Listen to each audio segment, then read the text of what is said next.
Our education delivery system in America is antiquated, and it is quite frankly embarrassing. That's Betsy DeVos, our Secretary of Education. Born to a billionaire industrialist, the conservative Christian activist hails from the 88th richest family in America. I'm not only a Republican, even worse, I'm a well-off Republican. DeVos positioned herself in politics early on. She was elected as student senate at Calvin College, a Reformed church school. She volunteered for Gerald Ford's 1976 re-election campaign and attended the Republican National Convention in Kansas City. And shortly after, she met her husband, Dick DeVos, son of billionaire Richard DeVos, who was the co-founder of the multi-level marketing scheme Amway. Meanwhile, DeVos was working her way up the Republican ladder, first as county GOP chair, then as one of Michigan's delegates to the Republican National Convention. DeVos became a constant in conservative politics in Michigan, serving 4 terms as state GOP chair. She worked closely with the second Bush administration and raised more than $150,000 for the campaign. The DeVos family has donated more than $200 million to a number of right-wing and Christian causes. Her brother, Eric Prince, has his own ties to big money. He formed Blackwater, a military contracting service, whose employees opened fire on unarmed Iraqi civilians in 2007, killing 17 and injuring 20 in a crowded square in Baghdad. The company rebranded itself several times after the incident tainted their image. Oh, and he's quite the Trump supporter as well. It doesn't get any easier than that. Absolutely not. During the 2016 campaign cycle, DeVos donated millions to several Republican presidential candidates. First, Jeb Bush and Carly Fiorina, and then Marco Rubio, but not Donald Trump, who she'd be working for just months later.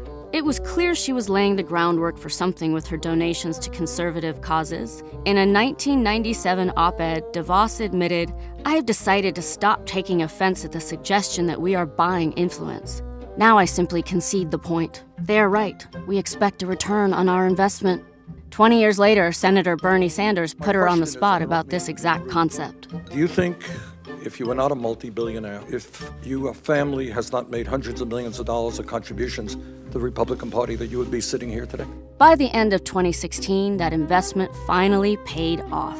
Even though DeVos had previously said Trump was an interloper and did not represent the Republican Party, she jumped at the opportunity to work for him as Secretary of Education. Neither DeVos nor any of her 4 children attended public school, and it showed. During her Senate confirmation hearings, DeVos seemed to lack the fundamentals of basic education terminology. Well, I was just asking to clarify then.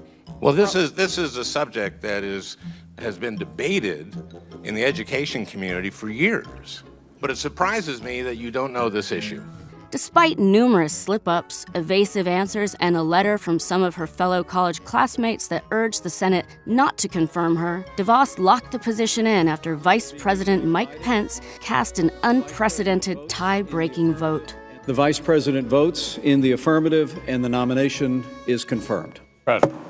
Even though she had donated more than $800,000 to the senators who were voting on her confirmation, she still almost lost. While her position in the cabinet marks her first full-time job in the education system, DeVos was a controversial figure in the education sector long before her nomination. She is a leading voice for school choice through student vouchers, which gives families public taxpayer dollars to send their kids to private and parochial schools, often which violate the constitutional principle of separation of church and state. The reality is that when you give parents choices, they make good choices on behalf of their kids. In every other area of our society, choices work. Ultimately, DeVos wants to shift public funding away from public schools. And as Secretary of Education, she's doing just that. I don't support discrimination in any form. Does your program ban such discrimination? Yes or no?